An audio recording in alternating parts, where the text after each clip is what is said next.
Hello and welcome to the DH Effect. I'm Sonia, and this is my beautiful co-host, Hillary. Hello. Our focus this month is on finding ways to just really inspire our hearts and honor the journey of growth that we have in this life. And our guest today is Jenny Viveros, who is just, oh my gosh, I'm so excited because Sonia has been talking about her forever and she'll tell the story. So I won't spill, but my eyes are open. I cannot wait to hear. She's probably one of the most unique licensed clinical social workers in the state of California, or maybe the nation. She's a dancer, a therapist, a spiritual womb healer, a role model of inner and outer beauty. She's a therapist by day and a burlesque dancer and a teacher by night. So she hosts these amazing self-love dancing events, and they sell out in days because it helps women really feel empowered and own who they are. You know, she's healing the hearts of women one dance celebration at a time. Jenny, thank you so much for being with us today. Thank you. Thank you so much for the beautiful introduction. And it is an honor to be here with you both. Thank you. So my origin story with Jenny, that I cannot stop talking about it. It was so cool. Well, so I was invited. I'm going to call out my sister-in-law, Yadira. Thank you so much, Yadi. And she has been following Jenny on Instagram. It's such a powerful platform. So make sure we'll share all the links to her Instagram account. But she said, my sister-in-law said, Sonia, come with me. There's this burlesque dancing that, everyone accepts and loves each other. It's all women. And I froze with fear. I literally had a physical reaction like, what? And then there was a slightness of curiosity somewhere here where I thought, but what if I could be in a safe place? I have been so conservative, protective, afraid of shame and judgment. And so I did show up, Jenny, I hope you'll describe it definitely a lot of fishnets, a lot of lingerie, a lot of skin. And I remember arriving and my robe was literally tight up to my neck. And there was Jenny, fierce, beautiful, radiant, the way she walked and welcomed everyone with so much love. And it took me, and she looked at me and my sister-in-law with robes, and she didn't judge us. We could have wore those robes all night long if we wanted. I think it took us maybe a half an hour, and then the robes were gone. It was truly it was transforming to be part of that class. We would love to know, Jenny, what led you to be a therapist by day and a burlesque dancer and teacher by night? Thank you so much. First I want to honor the experience because I know that each class is so unique and there's so many emotions that come with it, fear and shame and like excitement. There's some excitement, but many of the women that do come may not know each other, and they're like, it's a safe space, but is it really a safe space? And it is created to be safe, to be a container. So it's just beautiful to see, like, the eyes, the light when we start and when we end. Like, that's the gift, that's the beauty. But what led me to this path? So I am a social worker. I decided that I wanted to help our community to be able to heal. And I feel like a lot of the times when we choose these paths of taking care of other people, it's because we also need to take care of ourselves and heal ourselves. And so I chose this route of wanting to change the world, wanting to change the world. And it led me to the path of doing individual therapy. When I graduated my MSW program, I then started working for a nonprofit, and I started working with families and doing individual therapy, family therapy. And so I feel like a lot of the work that I have done as a family, but between becoming a social worker and my education, dance has always been part of who I am. I started dancing at age 8. So I did folklorico, which is Mexican folklorico dance. So the ones with the big dresses and skirts and performing for so many different events through culture. So that's where my connection to culture starts, being able to dance from the different states of where my family's from in Mexico. And so I danced all through the high school, middle school, high school, college, grad school. And I even did my thesis on the benefits of dancing and social work. Um, so I was able to combine my passion of dance and my profession together, as I was graduating and doing all this research on the benefits, the physical, mental, and emotional benefits of dance. And so then I started working, and I kept on performing, but I felt like there was a point in time in my life that I had felt disconnected from my own femininity. Um, Due to like growing up, religion, um relationships that could not be very healthy, with ourselves and with each other. And so it led me to a path of wanting to reconnect with that femininity that I feel like we all carry, but sometimes it could get lost through different experiences that we go through in life. It's so powerful, the way that the world works, because we said that we were going to have you a while back at this time to celebrate our bodies and really think about that, because that's what we're talking about this month.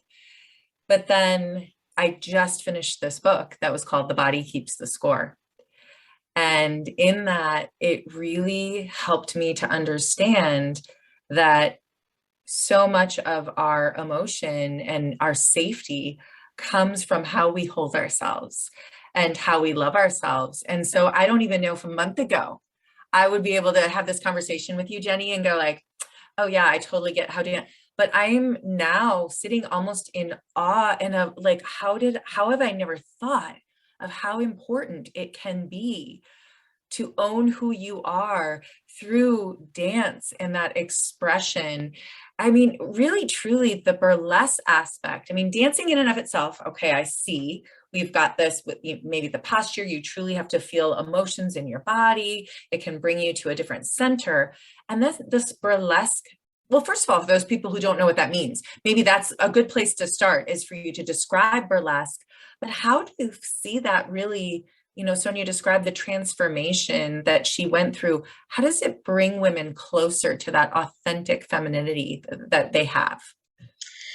So when I first started taking classes, like burlesque classes, I felt like this is my home. Like I went to my home where I felt like, oh, when I'm performing, yeah, it's very, could be sometimes mechanical or choreographed, because a lot of like any dance teams or any classes that we may take, even ballet, could be very choreographed, and it very rigid in different ways.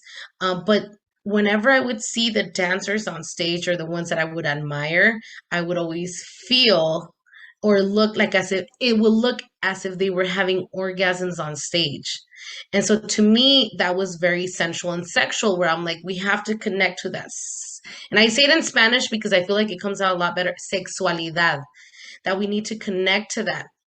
So once I started taking burlesque classes, and I started, like feeling, different parts of my body move in different ways that I hadn't moved.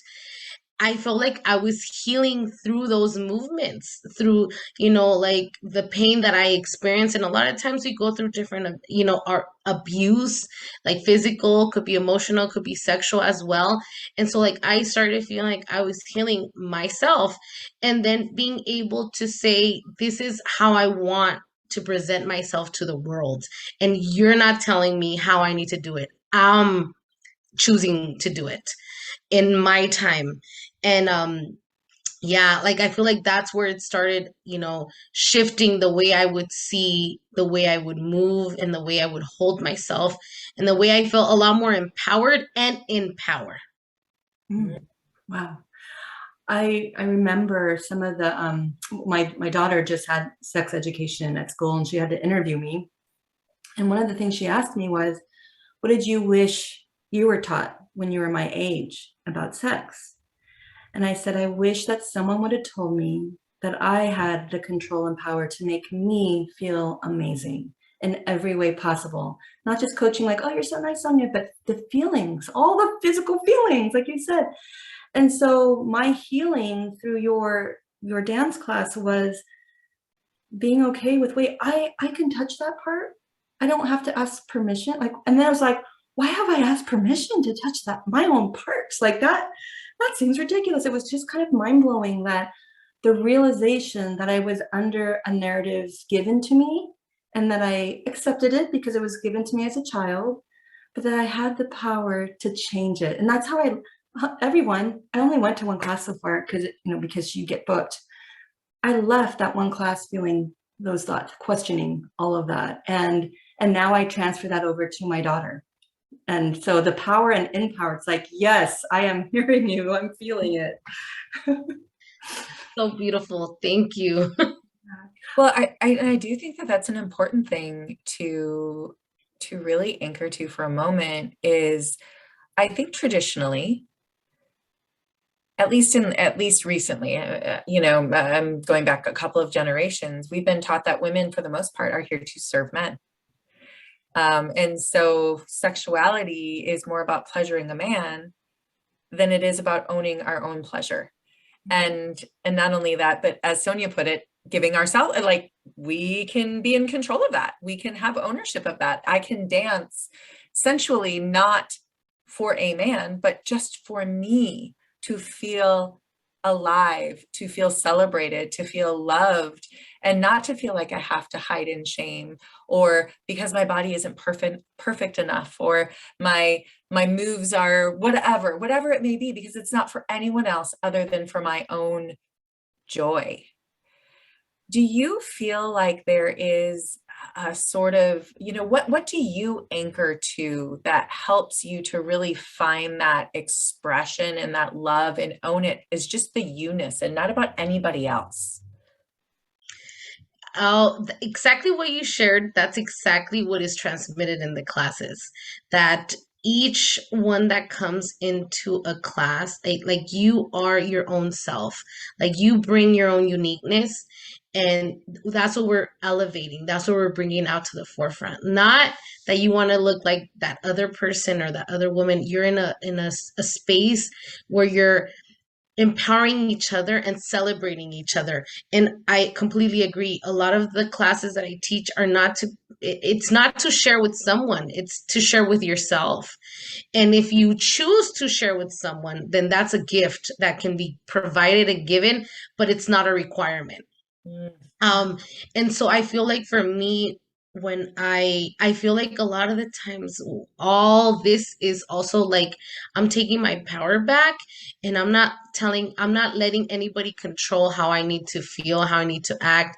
And I feel like there's so much shame with not being a certain way, and that we have to be a certain way, and we spend so much time not loving ourselves.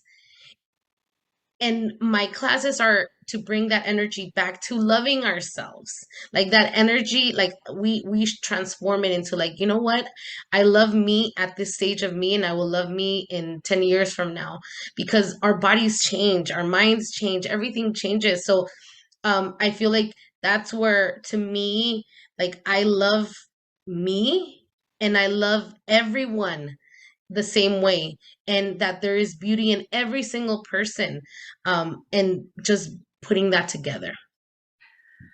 That's so beautiful. And one of the things that, again, the celebration of self as individuals, but the community that you create.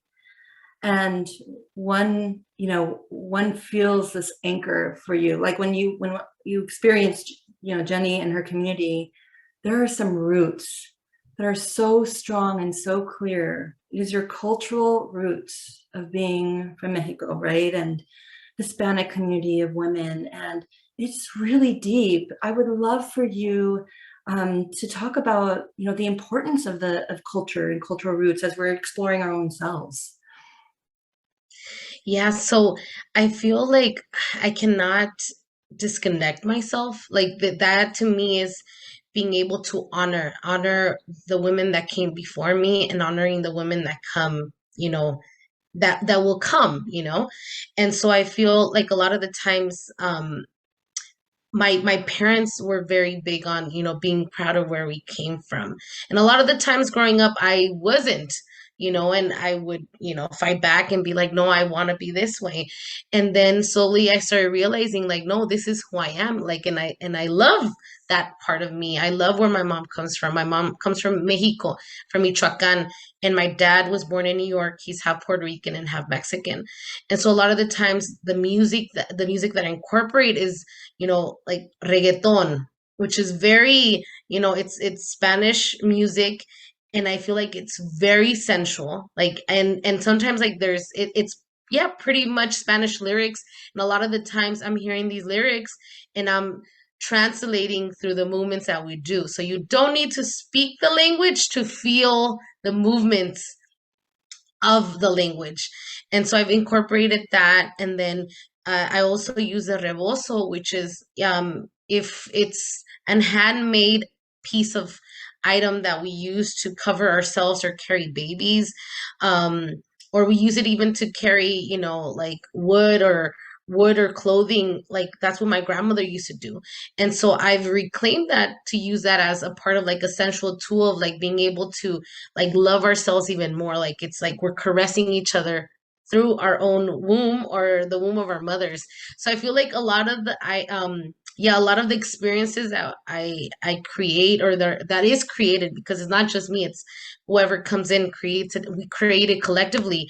It's being able to honor our ancestors, and our ancestors could be from many different places in the world, because we are all, we all carry different ancestry, but it's so beautiful to see it together.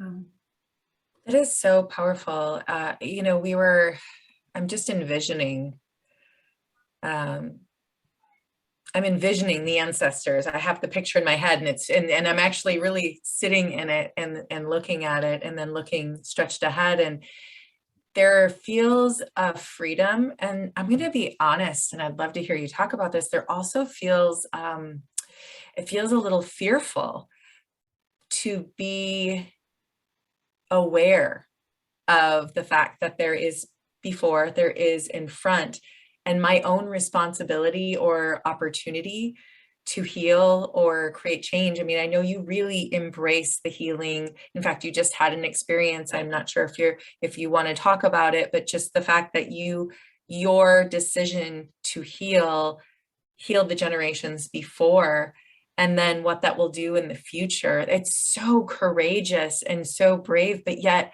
again, it almost feels scary. Where do you find that strength, and can you talk to it? Yes, I feel like I will share it. We all experience trauma. We may all have caused trauma as well. And I had to ask for forgiveness for my ancestors, for any harm that they caused, and for any harm that I may have caused, in this world. And so I really had to sit with prayer and like intention, and releasing, that pain and emotion, because I know my family went through a lot, and within each other.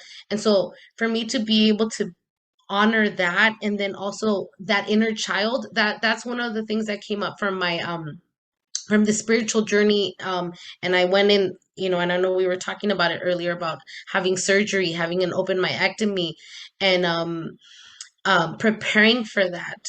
I feel like I had to go through many different experiences, and one of them was being able to heal the inner child of my family, of my ancestors, because a lot of them have not healed from the stories that I learned and I heard, and I wanted to hold them. And so they may not be with me physically, but they are in the spiritual realm, and so I had to honor them as well. And so I feel like that was something that was very important. And what I do, and I always feel like what I do now will affect the generations that will come. And so making sure that I am, doing the best that I can to others and to myself and to my family. Mm. And really the intention of to remember, to explore, to really go back And what are the stories? I just imagine, what if more people did that? What if more people looked into their ancestral history and they understood and they loved and they forgave? Perhaps our world will be more peaceful. So thank you so much for that reminder, because I think just like with Hillary, I am asking myself, when was the last time I looked and really honored my ancestors and their stories?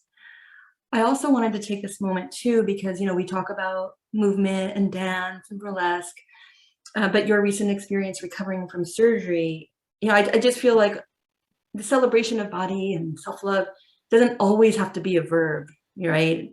It is important and it's powerful, but you also found yourself in complete stillness. And I guess there's like that lesson, and I guess, that curiosity, like, oh man, how did you transition to that, right?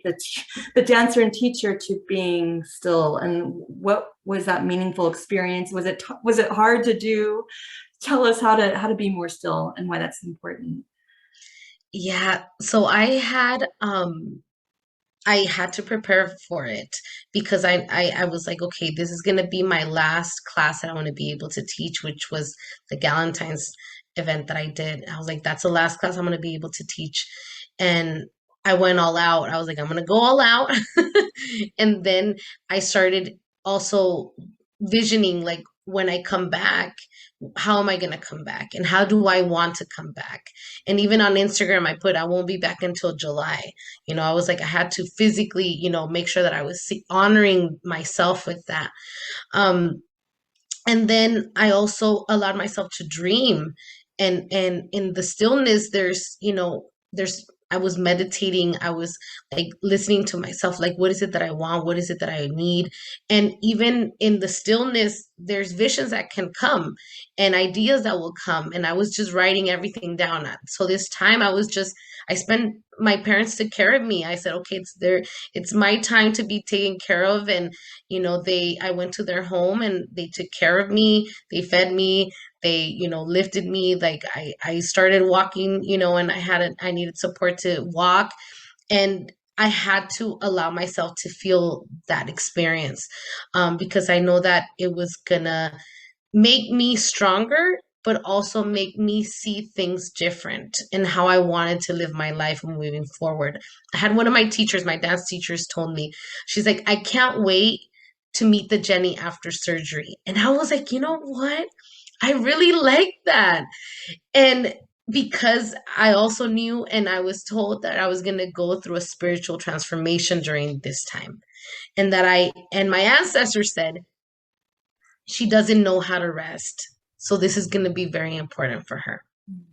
And when I heard that, I was like, I'm going to do everything in my power to rest. And then I was like, I'm a queen. And so I got myself some beautiful robes and like colorful outfits to be like just lounging. And then I was like, I'm going to be a queen and I'm going to be like just relaxing on my chair, eating my grapes. I love that so much. And here's what I love about that is that you embraced the stillness instead of, I see right now a tendency for stillness to be equated with depression. For people to crawl into bed and hide and not want to get out. And it's not a celebration, it's a gray sweatpants. It's the blinds are shut. And yet you found a way to celebrate even the stillness with the colors and the way that you adorned your body and the food you were giving yourself. And it's funny, I didn't know why, and Sonia will find this hilarious because I've never done this before, but my virtue bag was in front of me and I was like, there's a word that I need for her, and I found it. And so I know Sonia's like, you've never done this before, but it was weird that it just came to me, and it was the word zeal. And so it says, I have a deep sense of purpose. I am passionate about what I value. I give all I have. I persevere in my enthusiasm. I'm considerate of the perspective of others. I work with joyous energy. And just the way that you show up, the way Sonia described you, even in your stillness, joyous energy, that feels so accurate. Wow, that is very powerful. You have a sentence or it's a phrase, it's in Spanish, so I'm going to try my best, and I do not know Spanish, but I would love to know the meaning of it. It seems really important. It's amar tu cuerpo es un acto de resistencia. Yeah, resistencia. Amar tu cuerpo es un acto de resistencia. What is Loving your body is an act of resistance. And the way it's kind of like, and how I want to say it is like, I'm saying I'm resisting against the powers that want to mutilate my body, that want to add, cut me here, cut me there, that want to feed me lies or put me into a diet culture that will hurt me and harm me, instead of like focusing on what is it that my body needs. So it's kind of like an act of resistance. Like I'm resisting against that, and I'm loving myself so much that I'm doing things different. That we're doing things different. And so I feel like it all ties down to like this experience that I've gone through with healing myself, of like the focus is never about my outer, how I look from the outer, because I love myself from the outer, but looking at what does my inner body need to nourish it, because then the outer is just it's gonna show that beauty, it's gonna show that love that I'm giving it in the inside, because a lot of the times we don't look at the inside, we're only focusing on the outside. Wow, thank you. We need that t-shirt. Can I have like she said that, I'm like, oh damn. That is that's a powerful statement right there. I want that shirt for sure. And we really want, when you're healed, for you to come out by us and do a class that we can invite people to, because Sonia claims that she can get me to chill out a little bit. I had somebody once tell me that I just couldn't loosen up with dancing, and it was salsa, and he's like, oh no, you can't do it. And ever since then I've been afraid to dance. No. Oh, that let me just say that I understand there's so many different dance classes, and it also can hurt people because of the words that can be shared. And I completely understand why it would be kind of like you would not want to go back, right?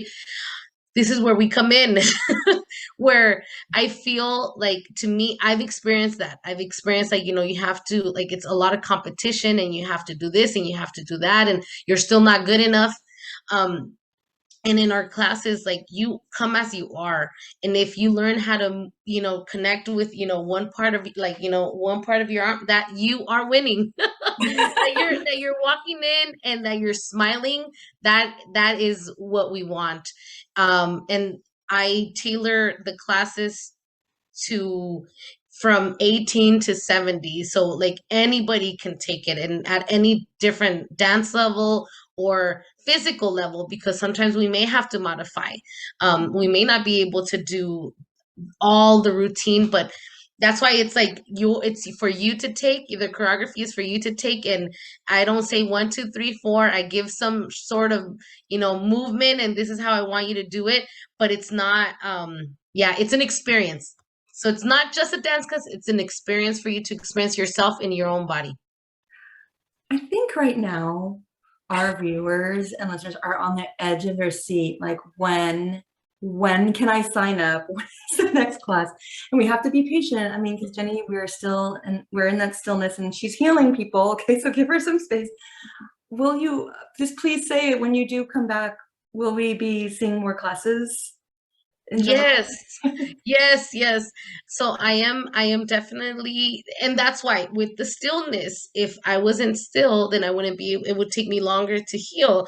And so that's why I'm like, I have to honor this time and this moment, and to then be able to come back. But yes, I definitely am planning July, August, September to be coming back. So I'm going to be listening to my body, but I may be able to give some Zoom classes because I have done that in the past where we could do it through Zoom, and it's still a beautiful community that's built through Zoom.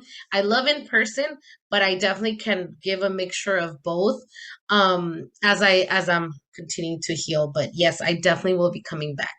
Oh, yay. We're And how can celebrating. I know we are. I'm celebrating right now.